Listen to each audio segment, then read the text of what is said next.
वाशिम रिसोडच्या महागाव परिसरामध्ये झालेल्या जोरदार पावसामुळे ऊस शेतीचं मोठ्या प्रमाणात नुकसान झालं। या परिसरातील शेतकरी यादव हुंबाड यांच्या शेतातील 2 एकर ऊस जमीनदोस्त झालाय, तर गावातील एकूण 150 एकरपेक्षा जास्त ऊसाची नासाडी झाली आहे। नुकसानाची पाहणी करण्यासाठी एकही शासकीय कर्मचारी न आल्यानं शेतकऱ्यांनी नाराजी व्यक्त केली आहे। त्यामुळे नुकसानीचे तत्काळ पंचनामे करून आर्थिक मदत करावी अशी मागणी शेतकऱ्यांनी केली आहे। शेतकरी गट नंबर 318 तिच्यात माझा 3 एकर ऊस होता, तिच्यातला 2 एकर ऊस हा जमीनदोस्त झालेला आहे, पडलेला आहे। 80 ते 85% नुकसान झालेलं आहे। तरी याची शासन दरबारी नोंद घेऊ, यांचा आम्हाला नुकसान भरपाई देण्यात येईल। कोणते कृषी अधिकारी किंवा शासनाचा कोणताही कर्मचारी यांनी आतापासून आमच्या कोणत्याही पिकाचं सर्वेक्षण किंवा पाहणी केलेली नाही, तरी शासनाला आणि कृषी अधिकारी साहेबांना हीच विनंती आहे की याचं सर्वे करून आम्हाला तुटपुंजी का होईना मदत देण्याची कृपा करावी। सोलापूर जिल्ह्यात यंदा पावसानं जोरदार हजेरी लावली आहे। सतत पडणाऱ्या पावसामुळे अनेक शेतांमध्ये पाणी साचले, त्यामुळे तूर, मूग, उडीद, सोयाबीन अशा अनेक पिकांची नासाडी झाली आहे, तर काही पिकांवर रोगांचाही प्रादुर्भाव वाढलेला आहे। त्यामुळे नाईलाजाने शेतकऱ्यांवर हाताशी आलेली पिकं उखडून टाकण्याची वेळ आली आहे। आणि या संदर्भात शेतकऱ्यांशी बातचीत केली आहे आमचे प्रतिनिधी अभिषेक आदेप्पा यांनी। यंदाच्या नक्षत्रामध्ये पावसानं सोलापूर जिल्ह्यात दमदार हजेरी लावलेली आहे। आपण पाहू शकतो जिल्ह्यात अनेक तालुक्यांमध्ये चांगली पिकं ही उगवलेली आहेत। मात्र अलीकडच्या 8 ते 10 दिवसामध्ये सलग पाऊस पडल्यामुळं शेती पिकांना मोठा फटका बसताना आपल्याला पाहायला मिळतोय। तूर असेल, मूग असेल, असे अनेक पिकं आता करपू लागल्याचं चित्र पाहायला मिळतंय। आपल्यासोबत काही शेतकरी आहेत। दादा, काय सांगाल, नेमकं कोणतं पीक या ठिकाणी लावलेलं आहे आणि काय परिस्थिती आहे? हे उडीद आहे। उडीद असल्यामुळे ना पावसा पडल्यामुळे नुकसान झालंय। पाऊस काळ पडलेला आहे, 30 पाकिटाचं उडीद होतं, त्याच्यामुळे खूप नुकसान झालेले आहे।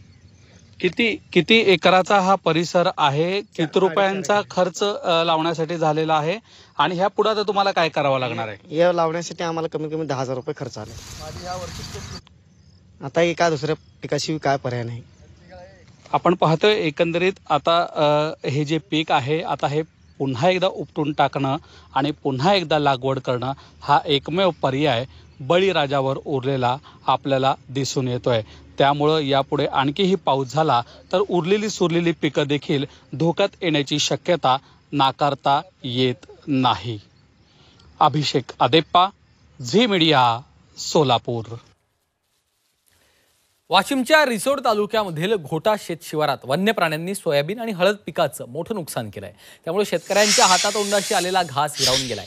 हरिण, रोही, रानडुक्कर अशा वन्य प्राण्यांचे कळप उभी पिकं नष्ट करतायत। त्यामुळे वन विभागानं या वन्य प्राण्यांचा बंदोबस्त करावा आणि नुकसान भरपाई द्यावी अशी मागणी देखील शेतकऱ्यांनी केली आहे।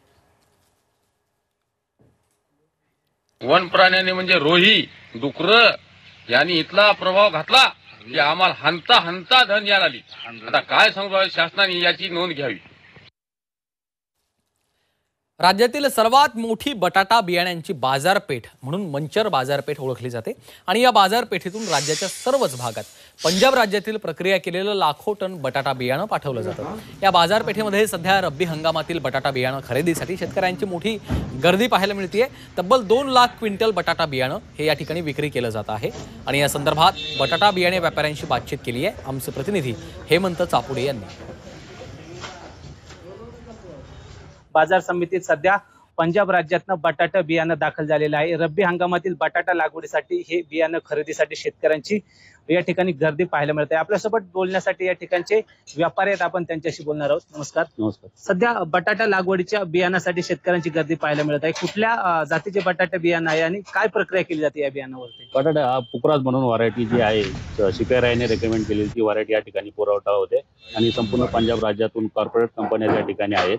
त्या ठिकाणी मोठ्या प्रमाणात सीड्स उत्पादित केले जातात आणि त्या ठिकाणी पुरवठा केला जातो। परंतु उत्पादन हे हमखास आहे त्याच्यामध्ये आणि निसर्गाचा जरी चक्रव्यूह जरी असला तरी निसर्गाशी सामना करण्याची त्या बटाट्याची नक्कीच असते। पाणी कमी पडलं तरी बटाटा हा नक्की पीक देतं, परंतु मशागत फार मोठ्या प्रमाणात कमी असते त्याला। त्याच्यामुळे बटाटा उत्पादनाचा शेतकऱ्यांचा कल जरी कमी असला तरी नक्कीच ही फायदेशीर आहे, कारण यावर्षी रेट चांगले आहेत।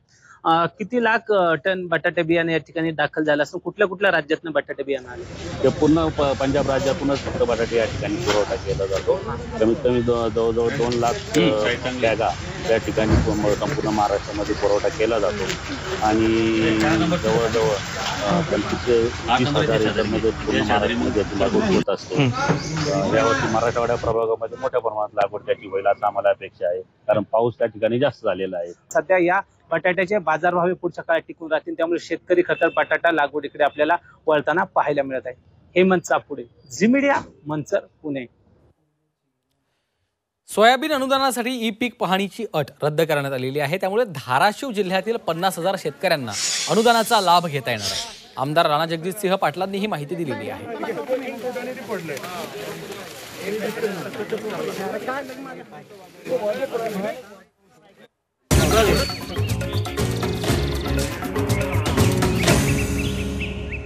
पीक पाणी पॉवर्ड बाय नेचर केअरचे सेंद्रिय खत ग्रीन हार्वेस्ट दाणेदार.